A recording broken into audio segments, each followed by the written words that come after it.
कुछ सालों पहले स्टॉक मार्केट के जो स्टार इन्वेस्टर है विजय केडिया जी, उन्होंने अतुल ऑटो में इन्वेस्ट किया था। हालांकि वो फिर से इस कंपनी में इन्वेस्ट कर रहे हैं, लेकिन जब उन्होंने पहली बार इस स्टॉक में इन्वेस्ट किया था तो उस टाइम उस स्टॉक का प्राइस था 100 रुपए। लेकिन 2 सालों के अंदर ही उसका स्टॉक प्राइस ऑलमोस्ट 85% नीचे गिर के स्टॉक का प्राइस 15 रुपए हो गया। तो ऐसे सिचुएशन में अगर कोई नॉर्मल रिटेल इन्वेस्टर होता तो वो पैनिक करके ऐसे स्टॉक्स को लॉसेस में बेच के निकल जाता, और वही अगर कोई किसी स्टॉक का अंधा भक्त होता तो वो प्रार्थना करता और उम्मीद करता कि स्टॉक का प्राइस ऊपर आ जाए। लेकिन विजय केडिया जी का माइंडसेट इन दोनों इन्वेस्टर्स की तरह नहीं था, बल्कि विजय केडिया जी को इस कंपनी के ऊपर कन्विक्शन इसलिए था क्योंकि वो इस कंपनी के बिजनेस को अच्छी तरीके से जानते थे। कंपनी के मैनेजमेंट, कंपनी के प्रोडक्ट और कंपनी के बैलेंस शीट को उन्होंने अच्छे से स्टडी किया था, जिसकी वजह से जब स्टॉक प्राइस 100 रुपए से गिर के 15 रुपए हुआ तो विजय केडिया जी को दुख नहीं हुआ बल्कि उल्टा खुशी हुआ, क्योंकि जिस कंपनी को पसंद करके उसके शेयर को उन्होंने 100 रुपए पे खरीदा था, उनका वही पसंदीदा स्टॉक अभी 15 रुपए पे मिल रहा था। तो इसलिए विजय केडिया जी ने उस स्टॉक को और भी ज्यादा खरीदा,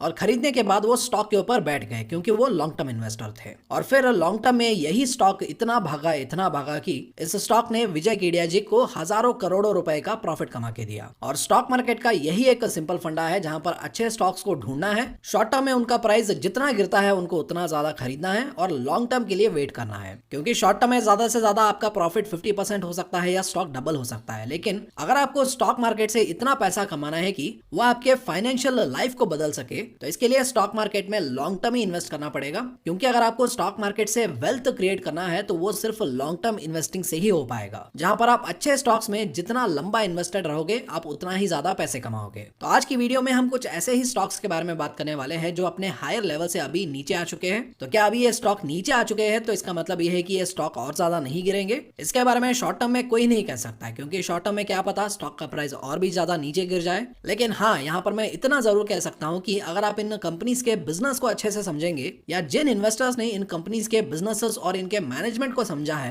तो उनके लिए ये स्टॉक जितना गिरेंगे वो उतना ही ज्यादा इन स्टॉक्स को और ज्यादा बाय करेंगे, क्योंकि जब ये स्टॉक्स फ्यूचर में जब फिर से भागेंगे तो ये मैसिव रिटर्न्स कमा के देंगे। और ऐसा भी नहीं है कि इन स्टॉक्स में लॉन्ग टर्म में पैसे कमाने के लिए बड़ा रिस्क भी लेना है, क्योंकि इनका बिजनेस क्वालिटी इतना अच्छा है कि यहाँ पर ये स्टॉक्स लॉन्ग टर्म में कम रिस्क लेके बहुत बड़े प्रॉफिट्स या अच्छे प्रॉफिट्स कमाने का मौका देते हैं। अगर आप चाहते हैं तो इन स्टॉक्स के बारे में सीरियसली सोच सकते हैं, लेकिन अल्टीमेटली ऐसे स्टॉक्स के साथ क्या करना है यह आपका डिसीजन होगा। मैं तो वीडियो में इंफॉर्मेशन शेयर करूंगा, लेकिन आपको इनके बारे में समझना है और आपको ये सोचना है कि क्या आपको इतना कन्विक्शन है कि अगर ये स्टॉक्स आगे भी गिरते हैं तो आप इनमें और भी ज्यादा बाइंग करेंगे या नहीं करेंगे। क्योंकि प्रेजेंटली लॉन्ग टर्म इन्वेस्टिंग के लिए इन स्टॉक्स में अच्छा अपॉर्चुनिटी है, और जनरली ऐसे अपॉर्चुनिटीज में प्रॉब्लम ये नहीं होता है कि लोग इन्वेस्ट नहीं करते, लेकिन प्रॉब्लम वहां पर आता है कि लोग इन्वेस्ट करने के बाद इन स्टॉक्स को लॉन्ग टर्म के लिए होल्ड नहीं करते। क्योंकि ऐसे इन्वेस्टर्स का काम ये होता है कि वो हर दिन अपना डीमैट अकाउंट ओपन करेंगे और इन स्टॉक्स में रिटर्न से चेक करेंगे, और अगर हर दिन इन्हें रिटर्न्स नहीं दिखेगा या स्टॉक 5 से 6% नीचे चला जाता है तो इनका माइंडसेट चेंज हो जाता है और वो ऐसे स्टॉक्स को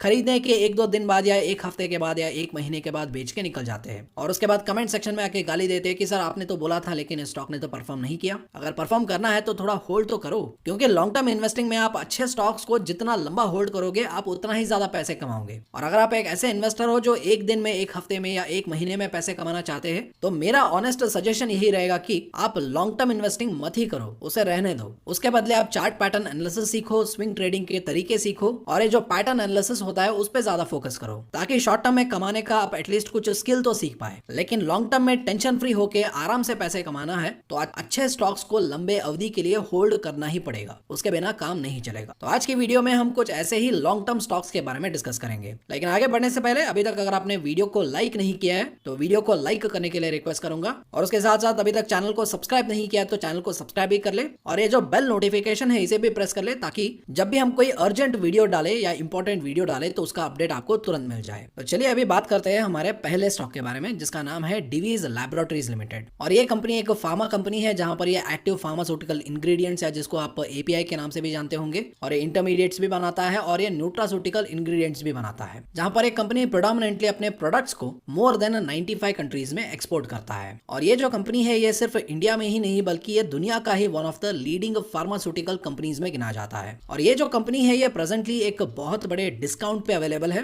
क्योंकि इस स्टॉक में रिसेंटली बहुत ज्यादा गिरावट हुआ है। जैसा कि आप देख सकते हैं पिछले 5 दिनों में ही इस स्टॉक में 12% से ज्यादा करेक्शन हो चुका है।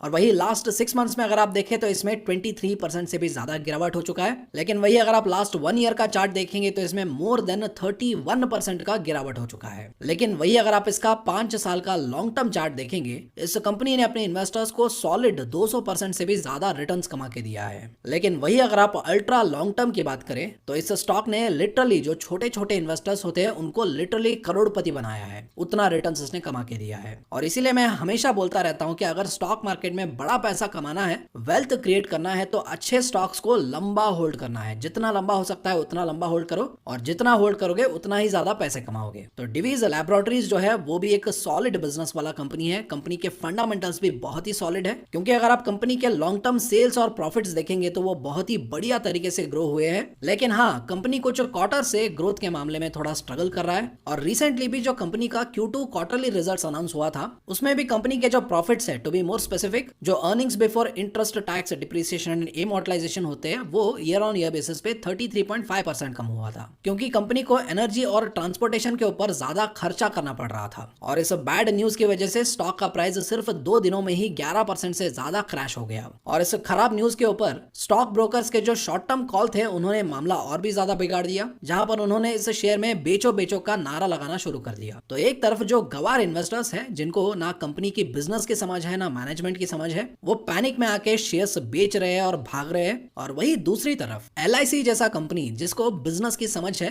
जो बुरे वक्त में अच्छे स्टॉक्स में इन्वेस्ट करने का एक सॉलिड ट्रैक रिकॉर्ड रखता है, वो इस पैनिक का फायदा उठा के डिवीज लैबोरेटरीज के शेयर्स को खरीदना शुरू करता है। और अभी डिवीज लैबोरेटरीज में LIC का हिस्सेदारी 5% से भी ज्यादा हो जाता है। और इसीलिए हमेशा बोलता हूं कि अगर कंपनी का बिजनेस समझोगे, कंपनी का मैनेजमेंट समझोगे, कंपनी के प्रोडक्ट समझोगे और कंपनी का बैलेंस शीट समझोगे, तो स्टॉक प्राइस गिरने पे डर नहीं लगेगा, बल्कि उल्टा खुशी होगा कि आपने जिस कंपनी को चुना है, आपने जिस स्टॉक को पसंद किया है, वो और भी सस्ते दाम पे आपको मिल रहा है। और उसके अलावा डिवीज लैबोरेटरीज जो है वो सौरभ मुखर्जी के पोर्टफोलियो में भी है, जो एक बहुत बड़े फंड मैनेजर है, जिनके बारे में आपने सुना होगा। वो रेगुलरली न्यूज चैनल्स पे इंटरव्यूज देते रहते हैं। और सौरभ मुखर्जी ने भी बहुत सारे इंटरव्यूज में ये खुल के बताया था कि उन्होंने हर गिरावट पे डिवीज लैबोरेटरीज को खरीदा है। और उनके खरीदने का लॉजिक ये है कि प्रेजेंटली जो फॉर्मुलेशंस और API का जो बिजनेस है, वो ज्यादा से ज्यादा चाइना से आता है। और अभी पूरी दुनिया चाइना को रिप्लेस करने की कोशिश कर रहा है। और प्रेजेंटली USA और बहुत सारे यूरोपियन नेशंस, उनका जो डिपेंडेंसी है चाइना के ऊपर इंटरमीडिएट फार्मा सप्लाई चेन में, उसको रिड्यूस करना चाहते हैं, जिसकी वजह से ये मानते हैं कि आने वाले टाइम में डिवीज लैबोरेटरीज, जो कि ऑलरेडी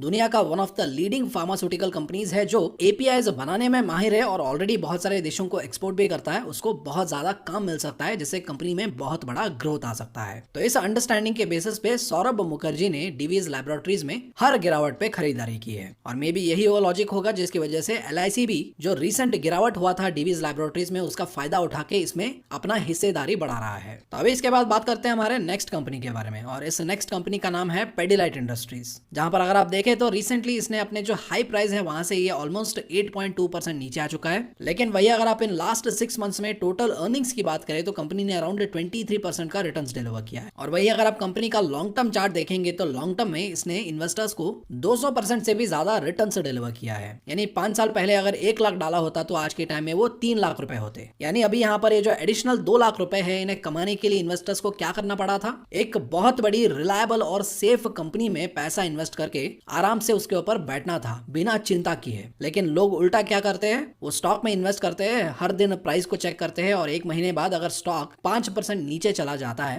तो वो उस स्टॉक को बेच देते हैं, और उसके बाद बोलते हैं कि स्टॉक मार्केट में तो हमेशा नुकसान ही होता है, यहाँ पर प्रॉफिट कभी नहीं हो सकता है। तो इसलिए बोलता हूँ, थोड़ा चिल करो, टेंशन मत लो, आराम से पेशेंस के साथ थोड़ा होल्ड करो, पैसा अपने आप ही बन जाएगा। और रिसेंटली अगर आपने इस कंपनी के Q2 रिजल्ट्स फॉलो किए होंगे तो आपको ये ऑलरेडी पता होगा कि कंपनी के इनपुट कॉस्ट प्रेजेंटली बढ़ गए हैं, जिसकी वजह से मार्जिन थोड़े इंपैक्ट हुए हैं, और इसी एंटिसिपेशन के वजह से ही स्टॉक का प्राइस भी नीचे आया है। लेकिन अगर आप कंपनी के लॉन्ग टर्म फंडामेंटल्स देखें और कंपनी का प्रॉफिट एंड लॉस स्टेटमेंट देखें तो कंपनी ने लॉन्ग टर्म में कंसिस्टेंट सेल्स ग्रोथ और कंसिस्टेंट प्रॉफिट ग्रोथ दिखाया है। एंड मोस्ट इंपॉर्टेंटली इस कंपनी में इतने सालों के बाद भी प्रोमोटर्स का होल्डिंग 70% है, और इनका मैनेजमेंट बहुत ही क्लीन और बहुत ही रेस्पॉन्सिबल मैनेजमेंट है। और होंगे भी क्यों नहीं, क्योंकि अगर कंपनी को कुछ हो जाता है तो सबसे पहले प्रोमोटर्स का नुकसान होगा, क्योंकि 70% कंपनी तो प्रोमोटर्स के पास ही है। और इसलिए यहाँ पर कंपनी के जो प्रोमोटर्स और मैनेजमेंट है वो कंपनी के रिलेटेड सबसे ज्यादा रेस्पॉन्सिबल होंगे। और उसके अलावा अगर आप कंपनी के प्रोडक्ट्स और ब्रांड देखें तो सारे दिग्गज प्रोडक्ट्स और दिग्गज ब्रांड्स है, जैसे कि फेविकॉल है, M Seal, Fevikwik, Fevistik, Roff, Doctor Fixit, Fevicryl, Motomax, Hobby Ideas और एरलडाइट जैसे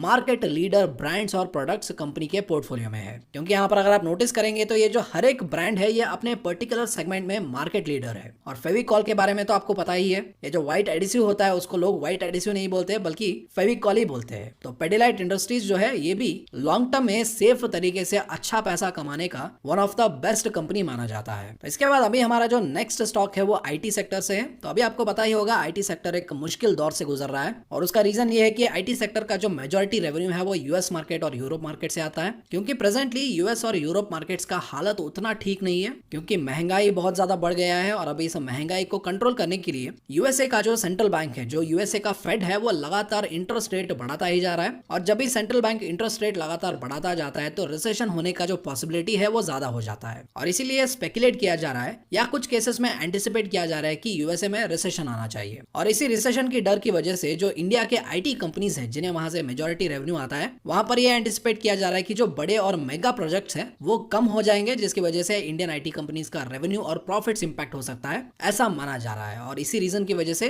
इंडिया के जो आईटी स्टॉक्स है उनका शेयर प्राइस भी लगातार गिर रहा है। और यही जो सिचुएशन है वो लॉन्ग टर्म इन्वेस्टर्स के लिए एक बहुत बड़ा अपॉर्चुनिटी प्रोवाइड कर रहा है। क्योंकि ऐसा कभी भी नहीं होता है कि आपको अच्छे स्टॉक्स को अच्छे वक्त पे लोअर प्राइसेस पे या सस्ते प्राइस पे खरीदने का मौका मिले। क्योंकि जब सब चंगासी है तो उस टाइम स्टॉक क्यों गिरेगा और स्टॉक डिस्काउंट पे क्यों अवेलेबल होगा। और अगर आपको किसी अच्छे कंपनी के शेयर को खरीदना है जिसका बिजनेस बहुत ही स्ट्रांग है, मैनेजमेंट बहुत ही अच्छा है, तो ऐसे स्टॉक्स आपको सस्ते प्राइस पे तभी मिलेंगे जब वो कंपनी या वो इंडस्ट्री किसी बुरे दौर से गुजर रहा है। लेकिन हमारे जो रिटेल इन्वेस्टर्स है वो इसका एग्जैक्टली उल्टा करते हैं। जब किसी अच्छे कंपनी में या अच्छे सेक्टर में बुरा वक्त आता है तो उस टाइम वो मार्केट छोड़ के भाग जाएंगे, और जब अच्छा वक्त आएगा और जब स्टॉक फिर से ऊपर चला जाएगा तब आके कमेंट सेक्शन में पूछेंगे कि सर अभी स्टॉक को खरीदे क्या। क्योंकि ये फिनोमेना हर बार होता है। जब 2008 में क्रैश हुआ था तो तब भी ऐसा ही हुआ रिटेल इन्वेस्टर्स के साथ, और जब रिसेंटली 2020 में कोविड क्रैश हुआ तो उस टाइम भी रिटेल इन्वेस्टर्स मार्केट छोड़ के भाग गए, और जब स्टॉक्स फिर से ऊपर चले गए तब वापस आ गए उन्हीं स्टॉक्स को महंगे प्राइस में खरीदने के लिए। और इसीलिए जब किसी अच्छे स्टॉक्स में या अच्छे सेक्टर में बुरा वक्त आता है तो याद में रखिए वो लॉन्ग टर्म इन्वेस्टर्स के लिए अपने पसंदीदा शेयर्स खरीदने का सबसे बढ़िया मौका होता है। तो अभी आईटी सेक्टर में जिस स्टॉक के बारे में हम बात करने वाले हैं उस स्टॉक का नाम है इन्फोसिस। तो अभी यहाँ पर कुछ लोग कमेंट सेक्शन में ये जरूर बोलेंगे कि सर आप एक ही स्टॉक को कितनी बार डिस्कस करोगे। तो मैं आपको बता दूं, जब तक किसी कंपनी में अर्निंग पोटेंशियल है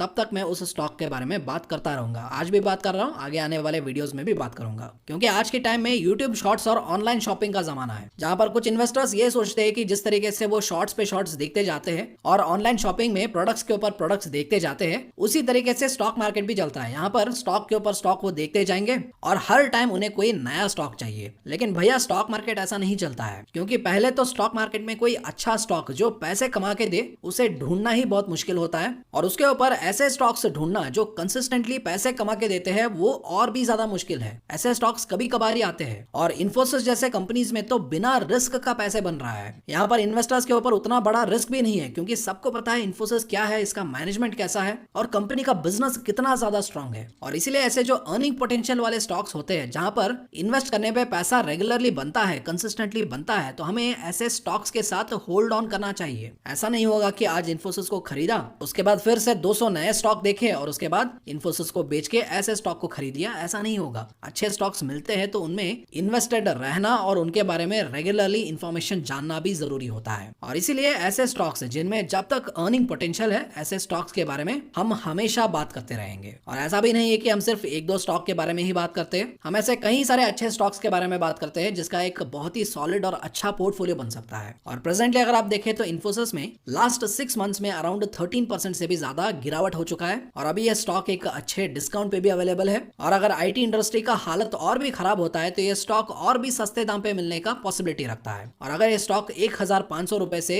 गिर के अगर 1200 भी हो जाता है, 1000 भी हो जाता है या 900 भी हो जाता है, तो इसके जो लॉन्ग टर्म इन्वेस्टर्स है जो इन्फोसिस के बिजनेस को जानते हैं उनको उतना ही ज्यादा खुशी होगा और वो इस स्टॉक को उतना ही ज्यादा खरीदेंगे। और उसके अलावा इन्फोसिस के बारे में आपको ये भी समझना है कि इन्फोसिस एक ऐसा कंपनी है जो रेगुलर बेसिस पे बोनस शेयर्स देता है। और ऐसे कंपनीज में लॉन्ग टर्म में जो वेल्थ कंपाउंडिंग है वो इतने मैसिव तरीके से होता है कि कुछ लोग यकीन भी नहीं कर पाते कि वो सच में बिना कुछ किए या बिना रिस्क लिए सिर्फ ऐसे स्टॉक्स को लॉन्ग टर्म में होल्ड करने से वो इतना ज्यादा पैसा भी कमा सकते हैं। और बोनस के अलावा इन्फोसिस हेल्दी डिविडेंड यील्ड भी देता है, जहां पर इन्फोसिस का डिविडेंड यील्ड अराउंड 2.06% है। यानी अगर कोई 1 लाख रुपए इन्वेस्ट करता है तो उसके ऊपर 2000 रुपए का पैसिव इनकम डिविडेंड्स के रूप में ही मिल जाता है। हालांकि 2000 रुपए उतने ज्यादा नहीं है, लेकिन पैसिव इनकम तो पैसिव इनकम होता है। अगर बिना कुछ किए 2000 रुपए का पैसिव इनकम मिल रहा है तो 2000 रुपए भी कम रुपए नहीं है। और इन्फोसिस के अलावा एक और आईटी कंपनी है टाटा कंसल्टेंसी सर्विसेज, जिसमें अगर आप देखें तो लास्ट 6 मंथ्स में 6% से ज्यादा करेक्शन हो चुका है। और वही अगर आप लास्ट 1 ईयर का डेटा देखेंगे, ओवरऑल इसमें 8% से भी ज्यादा गिरावट हो चुका है। लेकिन वही अगर आप लास्ट 1 ईयर का पीक प्राइस कंसिडर करेंगे तो वहां से